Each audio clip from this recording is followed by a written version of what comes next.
Odnosno naši gosti večeras su levo do mene čovjek koga dobro znate, Protan Milorad Goljan, i levo od njega čovjek koga također dobro znate, ako ne iz Buk bara, onda sigurno sa televizije ili sa tako nekih mesta, to je profesor Mirko Đorđević.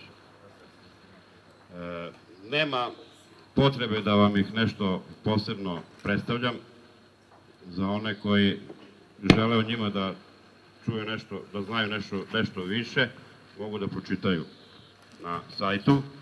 A ja samo hoću da kažem da ideja za ovo veče, da ideja za to da se ova dva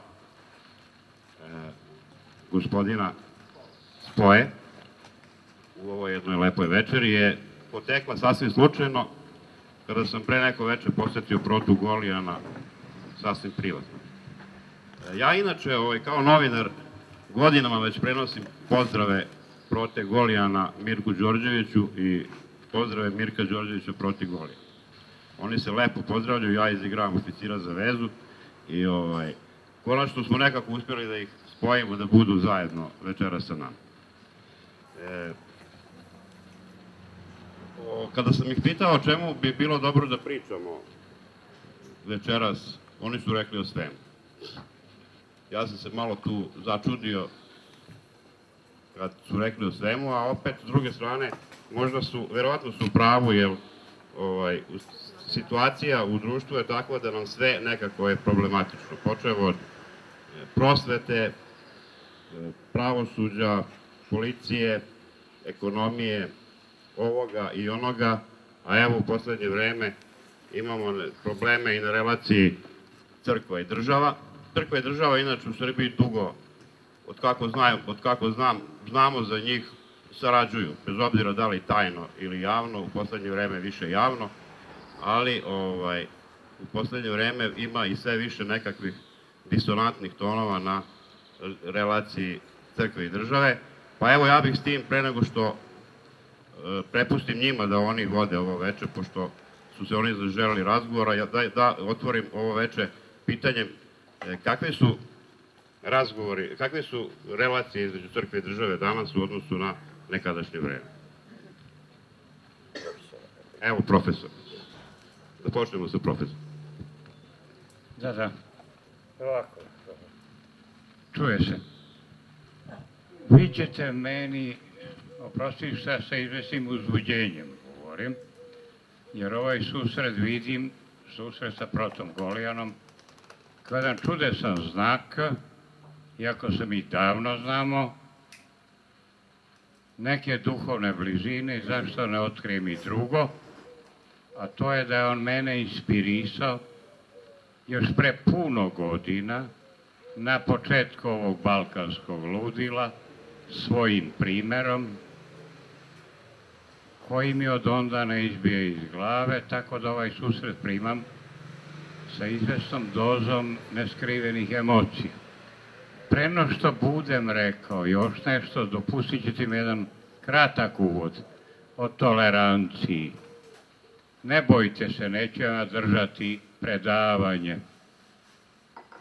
Tolerancija je da se moramo trpeti međusobno, podnositi koliko god bili različiti, jer puno ljudsko duhovno jedinstvo počiva samo na principu jedinstva različitosti. Jeste li čuli za ime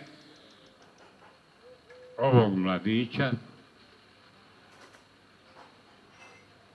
čiju smo ulicu nedavno otvorili iz Trebinja?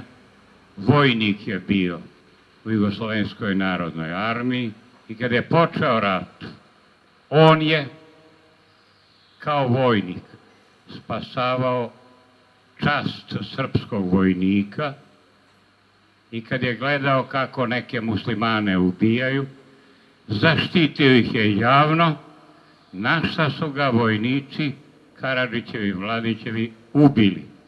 Srđan Aleksić. Otvorili smo mu ulicu u Novom Sadu i u Beogradu. Sada otvaramo ulicu njegovu u Novom Pazaru. Svetao primer kako neko može da bude tolerantan i da se žrtvuje, kako se to u crkvi kaže, za druzi svoja, da život svoj položi. Nisam ga lično upoznao, mladić je davno ubijen na divljački način. Spasavao je neke muslimane koje je znao, ali njegovog oca poznajem i on spada u onu vrstu heroja kakvih je malo. Prota Milan Golijan je jedna vrsta tih heroja. U tome je stvar. Jer vidite šta je to humanizam, tolerancija. Neću vas je daviti. Nemamo mi Srbi u našem jeziku ni jednu reč za to šta je humanost, žrtvovanje. Imamo, ali nisu. Najbolje definicije tog pojma srećemo kod naših Crnogoraca. Oni to zovu čojstvo i junaštvo. Da ne dužim. Junaštvo je kad se ja branim od drugoga.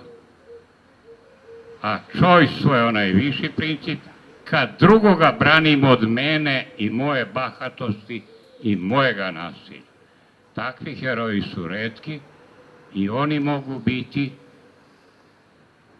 inspirisani evanđeljem kao otac Prota Golijan i onaj nesretni mladić koji u svojoj 19. godini legao u grob, posvedočivši ovu istinu.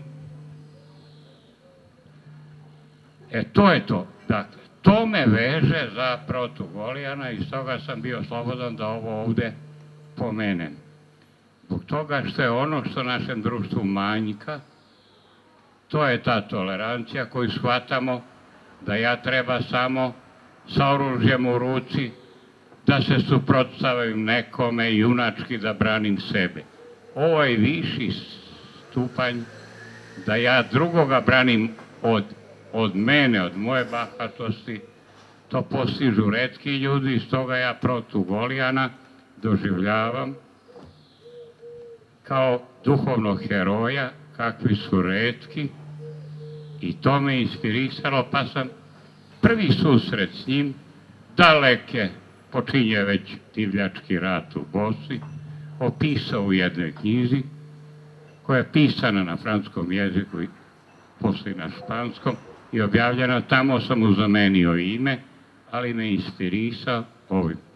A na ovo pitanje koje nam je Vlada postavio, crkva i država, imamo vremena još posle da odgovorim, a ovo je moj emocionalni nastup, zato što sam u njemu gledao ovog čoveka koji je bio spreman, a to su retki, da istinu u koju veruje, jer mrtva je vera bez dela, posvedoči svojim primerom da pretrpi, i u tome je uzbuđenje ove večere, u tome, biću slobodno da kažem, i duhovna poruka koju vidim, vi slušate sa velikom pažnjom, na čemu zahvaljujem.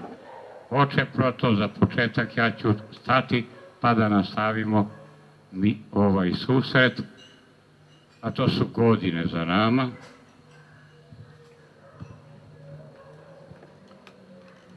Osamdesetih godina, kada su intelektualci u Bosni i Hercegovini, Srbi, uglavnom sudije i advokati, prestali da veruju da će Jugoslavija opstati, prestali da veruju u bratstvo i jedinstvo, prestali da veruju u ono što ih je učilo u školi, tada su počeli da traže svoje mesto u crkvama. Ali u crkvama sveštenik izađe, kao i danas se dešava, pročita odeljak iz Evanđelja koji je moralističkog karaktera i na tome se završi sva njegova beseda. Ljudi su, tragajući za odgovorom na pitanje, ako govorimo već o Bogu, stvoritelju sveta, otkuda zlo u svetu, šta je to da Bog ne spreči da pravednici stradaju, a u moralnim besedama istaknuto je budi pošten, čestit, pravedan, pa će ti biti dobro.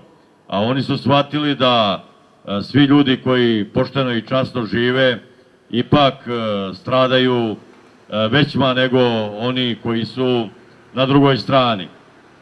Tada u razgovoru s tim ljudima nisam mogao da se držim nikog drugog nego Fjodora Mihajlovića Dostojevskoga, koji se bavio prokletim pitanjima u svojim romanima kao što su Braća Karamazovi. Ali da bi proširili vidike oko ovoga mučenika i pisca i proroka slovenskoga, tada mi je pomogao Mirko Đorđević. Bili su njegovi članci studije objavljeni u Partizanskoj knjizi, ali nikada nisam vidio njegovu fotografiju na tim knjigama, pa nisam znao da li je to neki star čovek, pun, debeo, okruglog lica, krležine glave ili kako izgleda taj čovek, ali bio sam iznenađen njegovim poznavanjem i Dostojevskoga i odabirom tekstova i komentarima koje je on davao uz ovoga velikoga pisca koji je počeo nas da vodi, a u pravcu ne da se držimo samo evanđelskih moralnih pouka, nego da se držimo ličnosti Gospoda Isusa Hrista. Pogotovo kad sam naišao na hrišćanski život, jedan časopis iz Karlovačke bogoslovije, gde je Justin Popović napisao, isto pod uticajem Dostojevskoga, a on je rekao, moralnih pouka evanđelskih imate i kod Konfučija, i Lao Tse, i kod Bude, ali nemate ličnosti, nemate žrtvenu ličnost kakva je u Gospodu Isusu Hristu.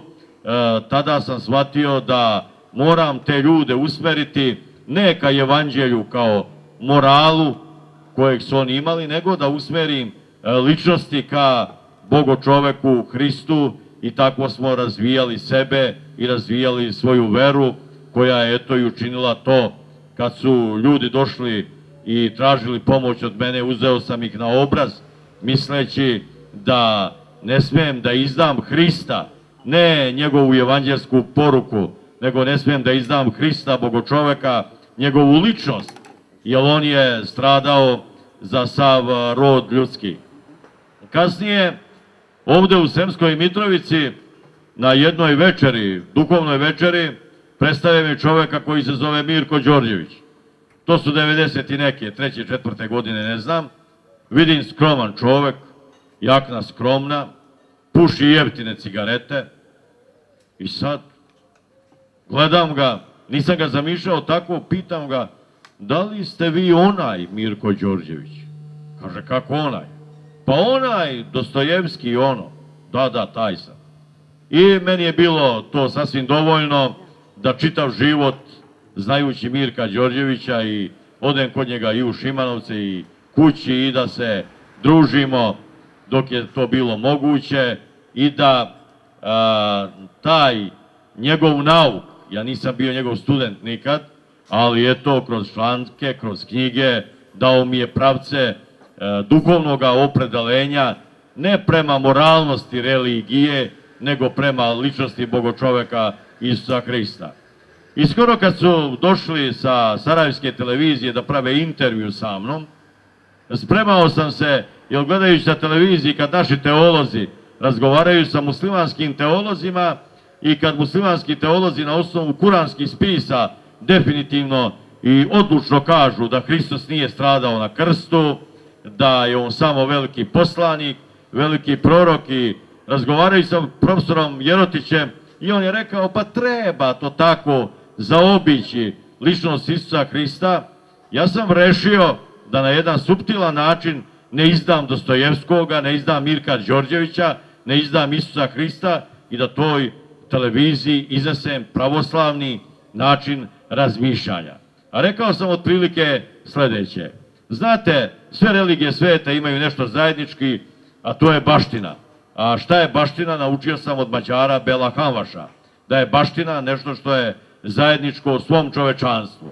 Pa eto i vi muslimani znate za Adama i Evu, znate za Noja potop, znate za Avrama i Brahima, znate za Mariju koja je u kuranskim spisima pomenuta više nego u evanđeljima, znate za mnoge, ali vidite, zlo u ovu planetu, na ovu planetu nije došlo preko Vuka, preko Kurjaka, to je ona bosanska zver, nije došla preko kamena i trnja.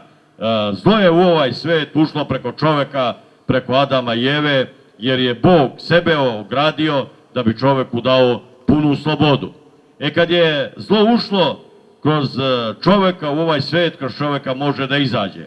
A taj čovek preko koga zlo izlazi je Isus Hristos. On je stradao stvarno na krstu i dao je svoju krv zlu kao otkup, ponudio je svoju krv, zlo je prihvatilo njegovu krv da prospe na Golgoti, ali da bi zaista zlo ovoga sveta ubilo Isusa Hrista, Hristos je namestio svoju božansku krv da bude takvoga kvaliteta da zlo mora sići sa svakoga od nas i našega života liturgijskim putem i otići na ličnost Bogočoveka Hrista. Tako da Hristos nije smeo postati ličnost religioznog karaktera, on je za mene nadreligiozna ličnost i o tome će pokazati 21. vek u kojeg smo ušli. Jer je veliki njemački naučnik Špengler rekao da hrišćanstvo u 21. veku ili će biti religija Dostojevskoga ili hrišćanstvo uopšte neće postojati, jer ovako kako je neće biti potrebe za njim. Do takvoga hrišćanstva kroz Dostojevskoga došao sam u mnogome zahvaljujući dvojici velikih ljudi i Srba. Jedan je otac Justin Popović, a drugi je poštovani profesor ovde prisutni Mirko Đorđević. Hvala na pažnji. Profesore, da nastavimo sa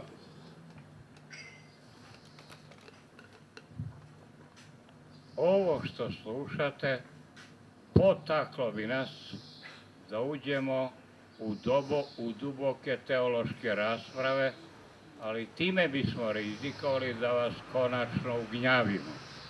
Stoga ću ja malo spustiti.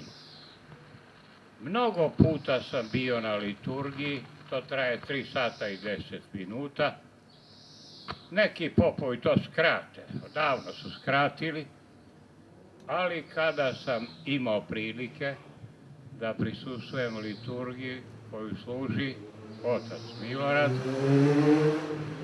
vidio sam i njenu ljudsku i njenu kosmičku dimenziju i tu ličnost Hristovu. I podsjetit ću vas na jedno mesto koje ovako glasi: gore ima mi srca. To naša braća rimokatolici izgovaraju sursum corda. Šta to znači? Čovek nema snage, ni od mudrosti ljudske. Koliko je mudraca bilo, rekao otac Protaj pre Isusa, nego imao te vere koje izvire iz srca i saosećanja i spremnosti na žrtvu. Stoga to mesto sursum corda sa latinskom u našoj liturgiji ume čudesno u liturgiji da izgovori prota dok služi, na koje mnogi ne obraćaju pažnju. Bez te lične vere nema doista ničega i tu se otkriva. Sve ovo što je rečeno i o Kuranu, časnom, i o Lao Tseu i ne znamo kome, malo vredi kao čista moralna pouka, bez one žrtve na koju je čovjek spreman ili nije, da posvedoči tu istinu. A imao sam čast da slušam sveštenika koji služi, koji poziva na žrtvu i spreman je na tu, što je on dokazao i svojim životom. Isus iz Nazareta nije bio ni hrišćanin, nije izraz hrišćanstva postojao u njegovo vreme. Izraz hrišćanin nastaje tek u 7. veku naše ere u Siriji. To je sin Marijin, a pratila ga je saputnica Marija Magdalena. Iz te veze sledi ono što je on ostavio kao poruku svetu i čoveku. Podsjetit ću vas na jedno mesto iz Evanđelja na kojem je u svoje vreme skrenuo pažnju na njegov smisao otac Protagolija. Umoran mladić ovaj Isus, bosonog putuje Galilejom i stiže u Vitlejem, pa stiže dalje. I stiže u dom onoga Lazara koji je bio umro iz Vitanije. I konstatuje Isus da to nije smrt, da je to neka vrsta katalepsije. I Lazar ustaje, snažno verom ustaje. Ali Lazar je imao dve sestre, Martu i Mariju. Sve vreme, dok je on bio kod njih, Marta je trudila se oko Isusa da mu spremi večeru, da mu opere noge, ubijala se od posla da ga ugosti, a Marija je mirno sedela, ništa nije radila, samo je gledala i slušala reči njegove. I sad pazite, Isus kaže, obratite pažnju, Marta, Marta, za mnogo se trudiš i prolazi. Tvoja sestra bolji del izabrala. Ona vodi put. Ona sluša reči istini, spremna je na žrtvu, a ti se ubijaš od posla, od večere, spremanje i tako dalje. Ta priča mi je postala jasna i ona sadrži tu istinu Isusovu. I stoga ja sa uzbuđenjem sam dolazio da slušam i službu i propovedi oca Golijana, jer hrišćanstvo je, da ne dužim, danas, prema tvrđenju najvećih živih teologa, ne na kraju drugog milenija, nego na svom početku, na početku. Sada se obistinjuje ta istina, šta su materijalne vrednosti, a šta su duhovne, jer sve materijalno je prolazno, propadljivo, telo je slabo, duh je. I to je ta priča o Marti i Mariji, čiji sam ja tek znao i na latinskom, i na franskom, i na staroslovenskom, ali smisao te poruke o Marti i Mariji razumeo sam iz ličnog služenja i svedočenja prijatelja Protagolija. A preći ćemo i na druge teme, da ne odemo daleko u ove sporove kojima kraja nema. Nije Isus pripadao nikakvoj političkoj partiji. Nikakvoj crkvi nije pripadao. Rano su ga ubili. Rano. A bilo u njegovo vreme političkih partija gorih i opasnijih nego danas. I njihove spletke su mu došle glave i tako dalje. U tome je stvar. I tu ćemo se nek približiti ovome što nam naš moderator nameće, kakvi su odnosi između crkve i države. Crkva nastaje posle i nju je Isus definisao prosto. Pustite vi teologije, kaste i teorije. Crkva to je kad se skupimo, da slušamo, da se gledamo, da se volimo, da govorimo i da svedočimo spremni. To je crkva, eklezija.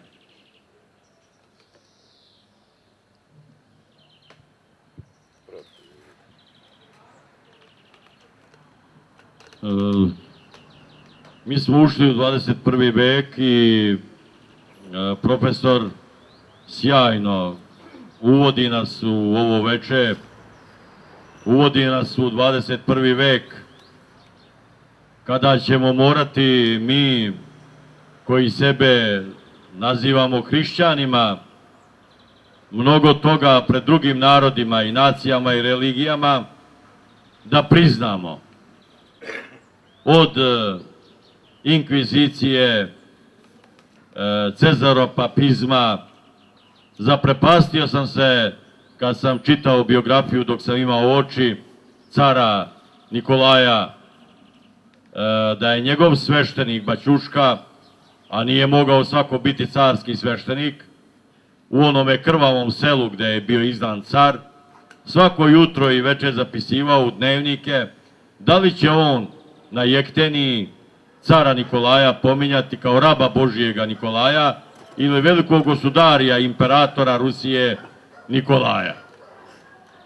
Znači, njegova svest je bila na tom nivou, okoštalom, uokvirenom, ograničenom, da on uopšte nije imao osjećaj Fjodora Mihajlovića Dostojevskoga da vidi u svemu tome gde je ličnost Bogočoveka Hrista i da se pozove na Duha Svetoga i da se nađu rešenja tih strašnih dana i tih strašnih godina koja je zahvatila carsku Rusiju, a kasnije i sve nas.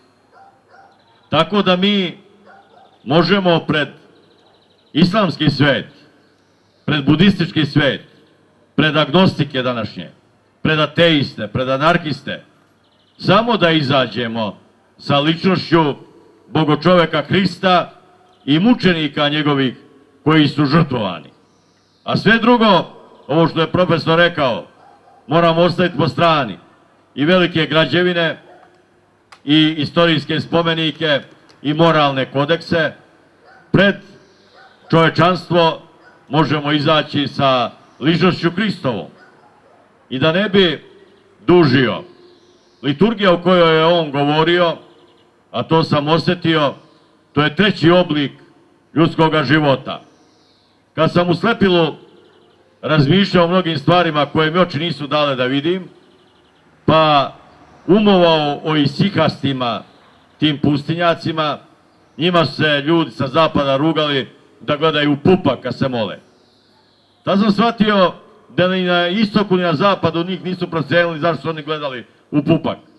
Oni su gledali u pupak da shvate da su imali prvi deo života u utrobi majke, drugi deo je života u ovom svetu koji leži u zlu i treći deo je života kad čovek dosegne liturgijski nivo, gdje Duh Sveti, kao u vreme kada je razdvojeno Crveno more ili kao što vetar razdvaja maglu, gdje Duh Sveti razdvaja vreme, razdvaja prostor i liturgijski veže čoveka, njegovu dušu sa Bogočovekom Hristom i kroz taj kanal, kroz te puteve, ono zlo koje nailazi iz budućnosti na nas prelazi na Hristovu ranu.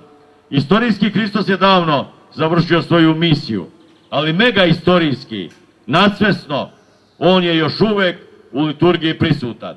I Origen je rekao da neće Hristos ići sa krsta dok poslednji grešnik ne bude spašen na zemlji. A apostol Pavle pre njega je rekao, dok god jedete od ovoga hleba i pijete od ovoga vina, vi smrt Gospodnju objavljujete dok on ponovo ne dođe. Nikolaj Berdjajev, slobodni mislilac, ruskoga opredelenja, kasnije živio u Francuskoj kao i profesor, on je to potvrdio i rekao je otprilike sledeće. Kod Rudolfa Steinera, ili je bio u njegovoj velikoj loži u Helsinkiju, nisam našao ništa što dolazi od ozgo. Sve je dolazilo od ozdo i to je smetalo tom evropskom mističaru. A kaže kod Pavla Florenskoga, njegovog kolege i sveštenika, koji je, mislim, čak i doktorirao na marksizmu, nisam našao dovoljno hristologije. Hristos kao ličnost, on je taj iskupitelj, otkupitelj i izbavitelj sveukupnog čovečanstva, bez obzira na religiju, ovu ili onu, bez obzira na konfesiju i na svu ovu istoriju 2000 godina koja se mučenika i časnih hrišćana mislim da je promašena. Hvala. Uvek me proto inspiriše, pa i večeras. Bio sam ja sa budistima u njihovim hramovima, sa muslimanima i nigde nisam, osetio sam duboku mudrost u njihovim religijskim predstavama. Ali ono što njima nedostaje To je ta ličnost, stručno se to zove hrišćanski personalizam. I nikad mi time ću završiti, to sam preveo, ne izbijaju iz pameti reči Pascalove, to je veliki francuski misilac, koji kaže ovako, to nećete sresti ni u Kuranu, ni u Panišadama, ni kod Lao Tsea. Jésus sera en agonie jusqu'à la fin du monde, et pendant ce temps-là, il ne faut pas dormir. Odmah ću vam prevesti. Isus će biti na mukama, kao čovek, do skončanja sveta. I za sve to vreme ne treba spavati, kaže Paskal. To je ta snaga liturgijske poruke hrišćanstva na koju me i Prota inspirisao i kad sam prevodio i Berđajeva, 5 knjiga i ne znam koga, i Žaka Maritena i tako dalje, sve je to objavljeno i Šestova. Uvek sam, i tako se i moja posljednja knjiga završava, koja se nedavno pojavila, o toj čovekocentričnoj slici koju Hristos nudi, jer Hristos je svako od nas pozvan da bude. To je ta budnost i to je ta poruka, ali bojim se da našem moderatoru ostanemo dužni na odgovor ovo pitanje gde smo danas i kakvi su odnosi crkve i države, pa ćemo o tome nekoliko reći, ali držim da bi trebalo i vi da se uključite u razgovor, pa ćemo i mi nešto bolje prozreti i videti, jer Hristos nije samo istorijska ličnost, nije sporno da je on istorijska ličnost, i njegovo saslušanje, pogubljenje, sve ono znamo. On je emanacija ove ljudske nade, koja progovara i opominje nas i u ličnom životu i u velikim ovim kolizijama, društvenim, svetskim, koje zovemo kriza ekonomska, finansijska, ne znam kako, politička, ali kriza sveta današnjeg je par excellence duhovna kriza.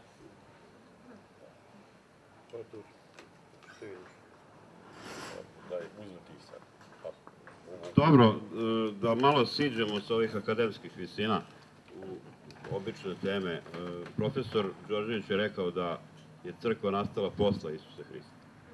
Istovremeno, da nije bilo crkve, mnogi od nas ne bi ni bili u toj, što bi rekli ovi današnji, priči sa Isusom Hristom. A ako se setimo 50 godina unazad, crkva je bila u sasvim jednom drugačijem, kako da kažem, na drugačijem društvenom mestu, dok danas malo vidimo mnoge mlade ljude, mnogo ljudi koji nosi krstove, koji se krsti, koji ide u crkvu, ali nekako, ja se uvek kad se to desi setim jedne starije gospođe koja je tamo negde 80. godina, kada su Srbi počeli da se obožavaju, što bi rekli, da jako prilaze crkvi, koja je rekla: ja od komunista ne mogu da uđem u crkvu.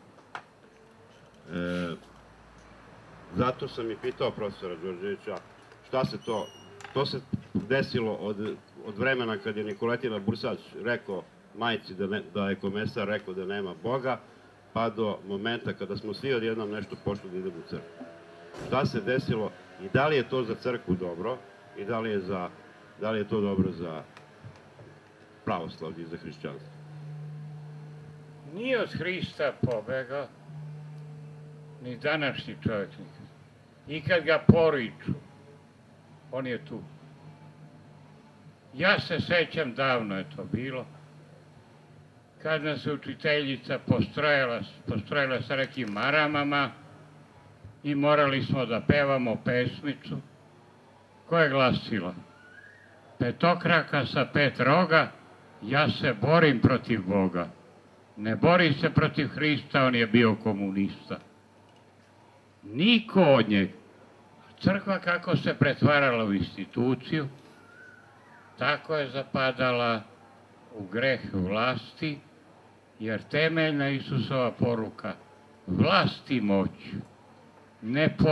ne porobe samo druge, nego vlast i moć porobe i onoga koji tu vlast ima, samo su on na vreme probudili.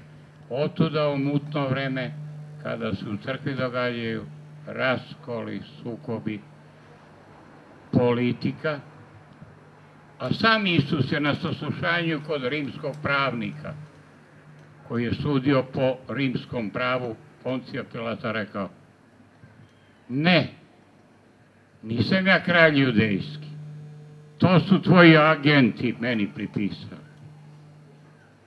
Pilat ga pita: priznaješ li ti da propovedaš protiv vlasti, protiv... Ne, kažu, ja propovedam kraljevstvo Božje, a moje kraljevstvo nije od ovoga sveta. To ti kaza. Pilat je oprao ruke, da vas ne gnjavim, i tako dalje. Tu su današnje dileme crkvene, i tu crkve lutaju i zapadaju u greh i nacionalizma i isključivosti. I nije se to samo nama, Srbima, dogodilo. Dogodilo se to 100 puta u istoriji i katolicima i drugim. Stoga mi večeras, ako sam razumeo, insistiramo na tom personalizmu, na toj ličnosti koja strada i koja se nada. Tu je to.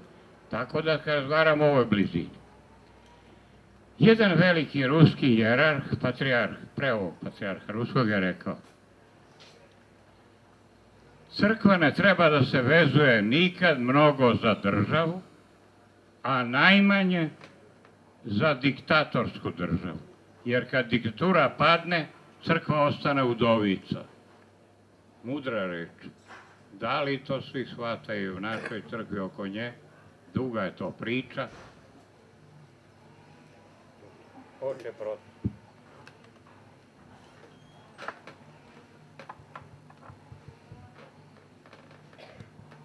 Dobro bi bilo da posle profesora Vlade i mene uključite se i vi sa vašim pitanjima, jer profesor je dobro to osetio kao iskusni ratnik duhovnog rata.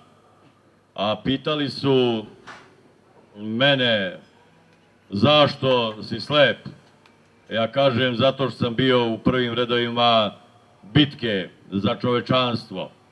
A u Crnoj Gori, pomenutoj Crnoj Gori, ne čestitaju na medaljama i odlikovanjima i plaketama, nego ako si ranjen, čestitaju ti rane.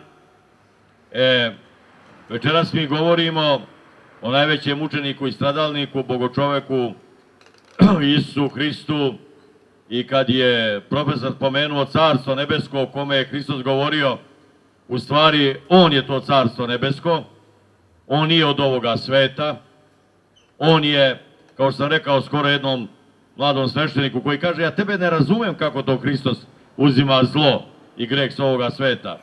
Ja mu kažem: pa dobro, bit će banalno poređenje, ali zamisli sad da naiđe neka nova planeta kraj Zemlje i da svo zlo, smrt i patnja ljudska pređe na tu planetu i strada ta planeta, a Zemlja bude očišćena.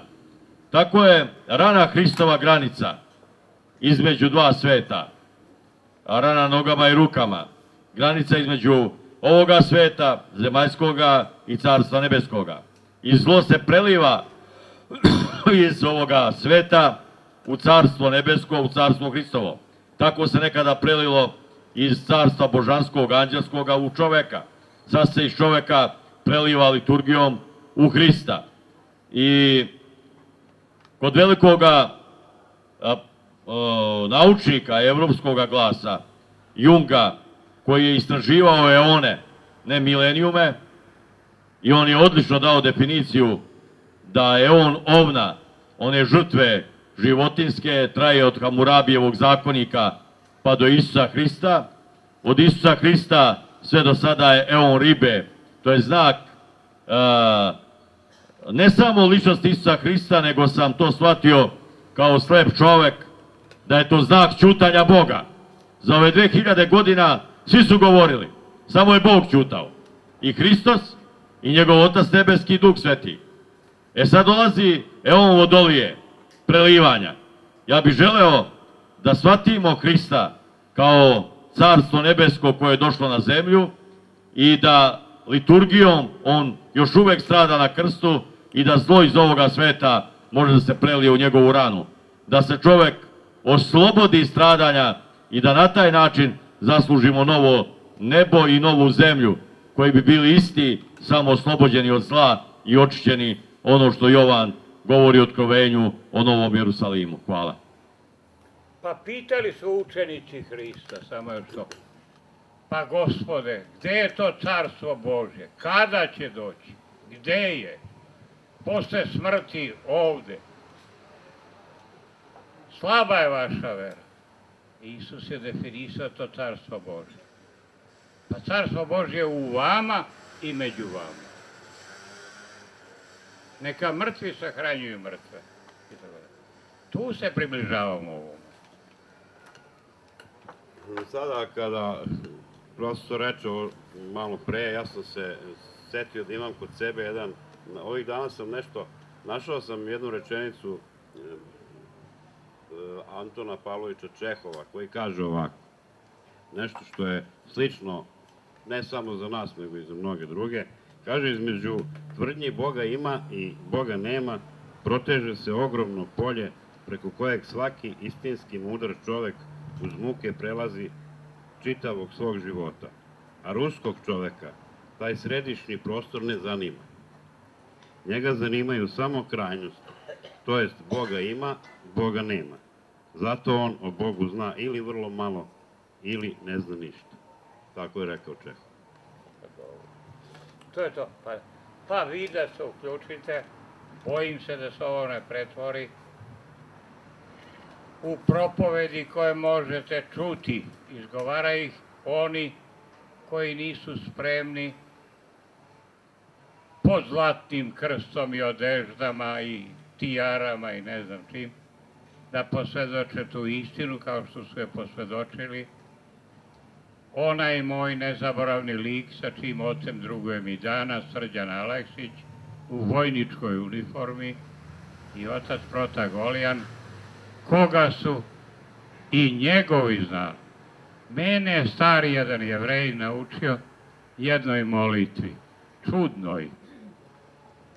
Mi se Jevreji, kaže on, molimo Bogu, sačuvaj nas od prijatelja, a od neprijatelja i sami znamo da se čuvamo. Ja bih podsjetio Protu Golijana na jednu rečenicu iz nekih njegovih zapisa gde on, pišući o nečem drugom, pominje i Lenjina, koji kaže da će partiji doći glave mangupi u njenim redovima. S obzirom da je crkva često imala ulogu i danas mislim da ima kao i partija, ja bih pitao Protu, s obzirom da je Prota sam stradao od nekih mangupa u njihovim redovima i da je to dobro osetio na svojoj koži, da li on misli da će crkvu, kao što je ovo društvo ili ovo društvo u celini, u dobroj meri, da kako kažem, su razorili mangupi u njenim redovima, da li će oni to uraditi i sa crkvom, da li je moguće da to uradi? Na Voždovcu, na jednoj tribini, postavi mi čovek pitanje šta mislim o raskolima danas u Srpskoj pravoslavnoj crkvi. Čovek je mislio na Vladiku Artemija i već ne znam šta, na Zilote i već koliko tu frakcija ima. A ja sam odgovorio sledeće. Ja o tome ne znam ništa, moji nisu ni u kakvom raskolu.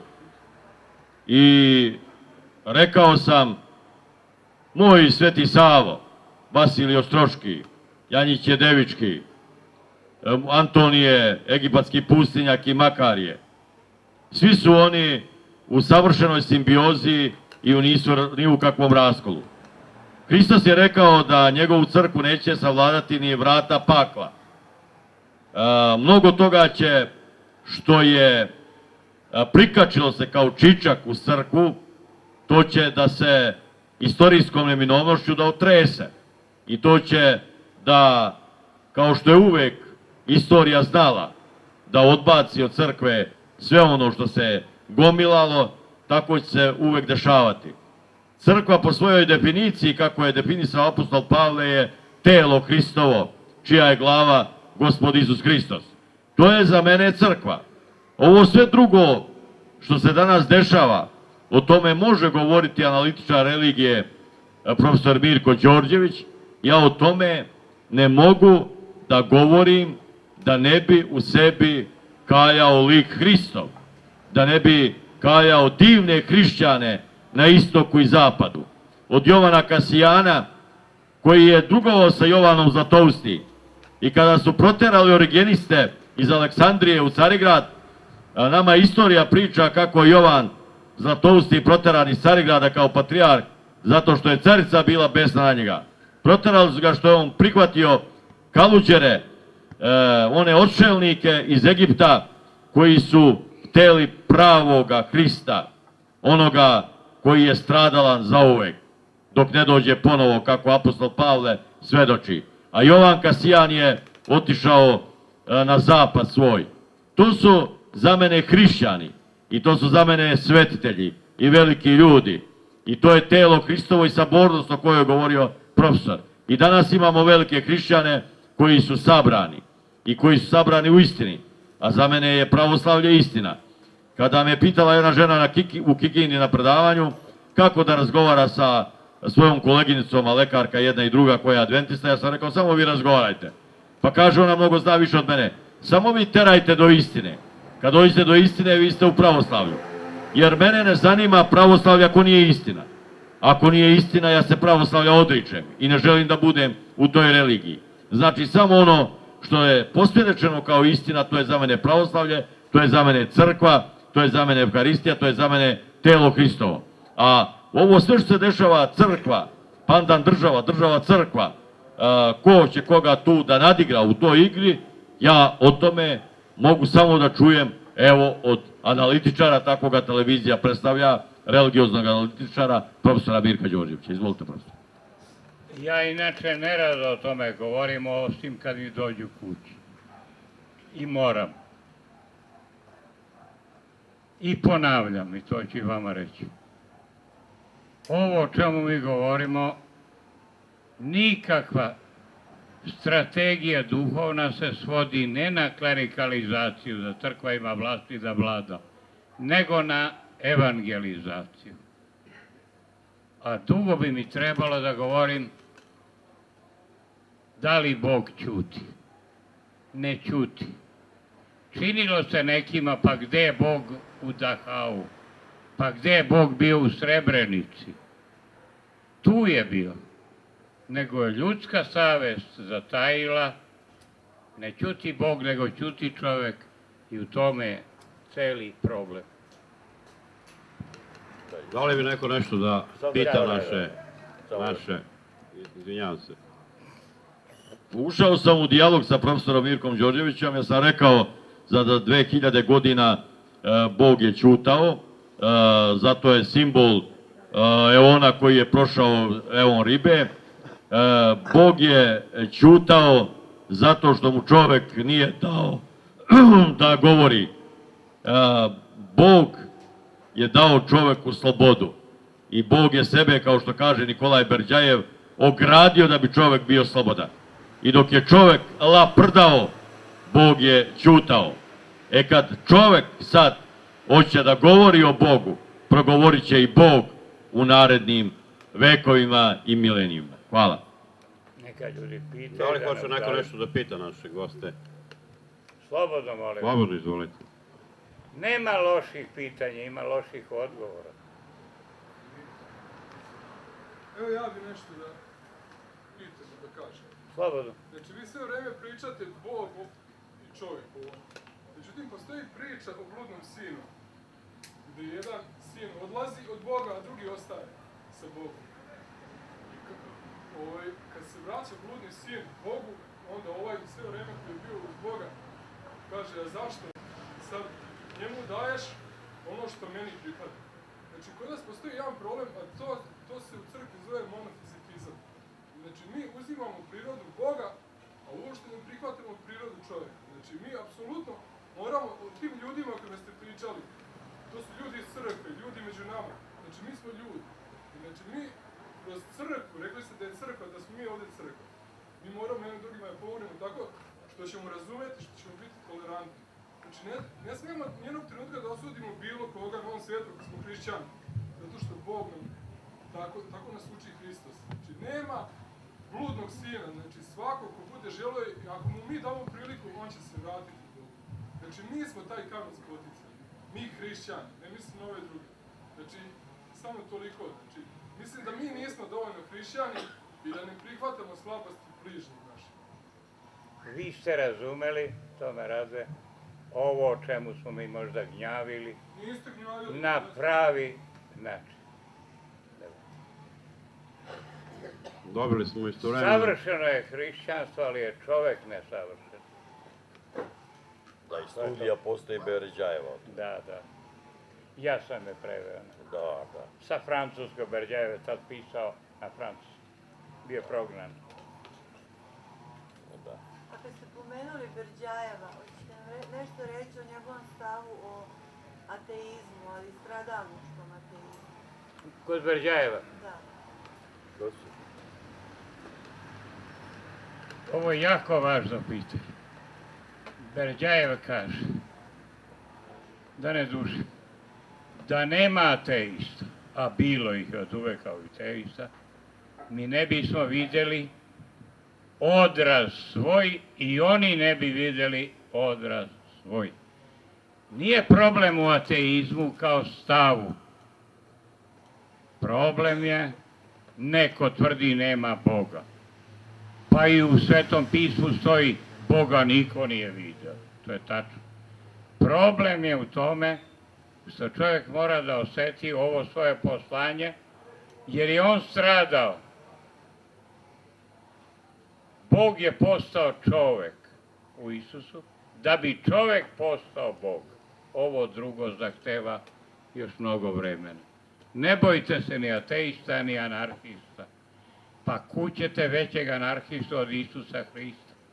Nisam ja došao da donesem mir, nego mač među vas, da se vidi šta je to. Prema tome, sve su to ljudske teorije, ostaje ova istina koju je otac Prota podvukao. Hrišćanstvo je lična religija, što nije ni islam, ni budizam. Samo vi izvolite. Upravo sam to htjela da kažem. Čovjek konstantno govoreći o religiji, govori o potrebi da bude nagrađen za svoju veru, umjesto da samo verovanje, oboženje smatra nagradom. Pa vi ste, gospođo, rekli ono što bih vam ja i odgovorio. U tome je problem. Ajmo dalje. Tačno.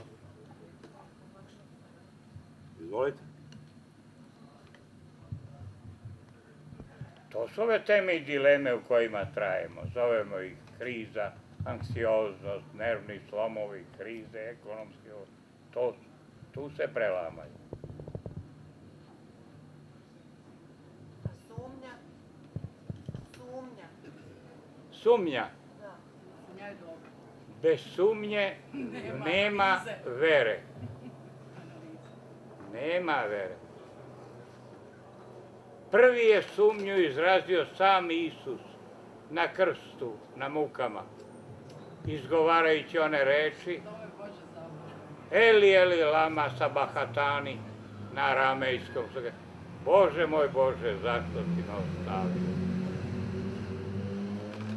Pa kroz tu sumnju se rađa vera. Da nema sumnje, čovjek bio jednodimenzionalno biće. I bili bismo kišne glište, recimo, ne znam. Pomoć sumnje se oslobađa. Ako imate od mikrofona. Šta naš moderator kaže, tako moramo postupiti.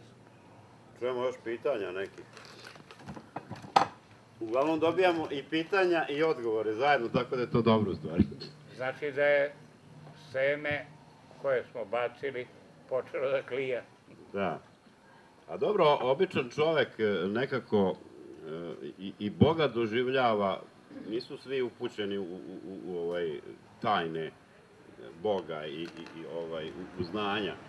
Običan čovek, kako da kažem, Boga doživljava kroz crkvu, a u crkvi ima svašta. Nekad su popove brijali, jahali, tukli, nekad. Danas imamo primjer da, evo Šabačka eparhija, da popovi tuku vernike, tuku ljude. I čak se desilo se jedna nasilna smrt. I kako da opstanemo u veri u tom nekom, mi obični smrtnici. Opet ja moram malo zagnjaviti. U narodu postoji duboko zapretara istina i o veri i o sumnji, ovo što je otac Prota pomenuo, a ja vas neću gnjaviti sa nekim teološkim teorijama i citatima, nego ću vas podsjetiti na narodnu pesmu Smrt Marka Kraljevića.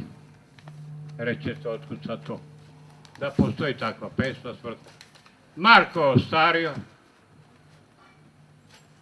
šarac posrće, ne piju više ni vino, i Marko pita šta će s njim biti. A neki duh, to se u narodnim pesmama zove vila, kaže, Marko, nećeš ti postradati ni od puške, ni od sablje, ni od nekoga junaka.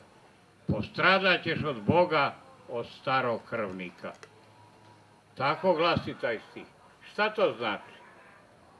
Bog je sila koja oduzima ravna životovi. Šta je ovim rečeno? Rečena je jedna arhetipska istina da se s tom silom, toj sili može odupreti samo čovek čime? Ljubavlju nekom. Inače, svakodnevno na groblju, pogledajte u kuće, oko kuće, to neko božanstvo oduzima nam i život na kraju i sve, ali to nije hrišćanstvo. Različiti su doživljaji Boga.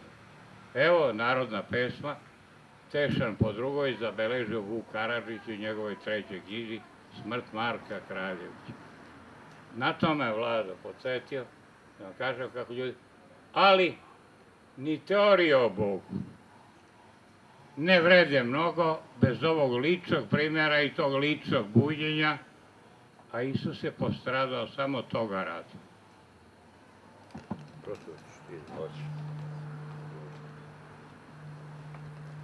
Ja mislim da se varate svi vi, a i svi mi ovde, ako mislimo da je hrišćanstvo od ovoga sveta i od ove svesti. Kad sam čitao dogmatiku oca Justina Popovića, on govori o padu. I sad, to je kontra biblijskoj priči o izgonu iz raja. Čovek je bio besmrtan u raju i pogrešio i ajde sad izlazi. A stalno se govori o padu. O padu se govori s pravom, jer mi nismo protestanti koji tvrde da je u Bibliji sve zabeleženo. Postoji tu i predanje. Postoji velika širina i znanja i neznanja našega, kad je u pitanju i čovek i kad je u pitanju Bog. A ta veličina našega i neznanja i znanja je upravo da shvatimo da naša duša je pala iz nekoga sveta, našega sveta. Ovde ima dosta lekara prisutni koji znaju da 90% moždane strukture uopšte ne radi, samo radi 8 do 9% mozga. Znači, zašto je Bog stvorio taj viši deo moždane strukture? Stvorio je za sebe, a čovek je ostao bez Boga. I liturgija je upravo taj fenomen koja treba da čovekovu svest digne do nadsvesti, da bi se shvatio Hristos, da bi se shvatila i njegova istorijska i nadistorijska istina. Znači, što je profesor Mirko Đorđević nekoliko puta podvukao reči apostola Pavla o buđenju. Jer svo čovečanstvo posle rođenja i kad dođe na ovaj svet, ono kao da spava. I treba čoveka buditi. Zato su i ostali apostoli i ostali veliki ljudi u hrišćanstvu da nas probude za Hrista, za Evharistiju, za liturgiju, da se svest digne na jedan viši nivo gdje će spoznati svoj novi život, ali ne ono što teolozi u lenjosti svojoj govore da će desiti posle smrti, nego sve je to ovde, u telu, podizanje na jedan veći, viši nivo naše svesti. Na to je pozvana apologija i apologetika budućnosti.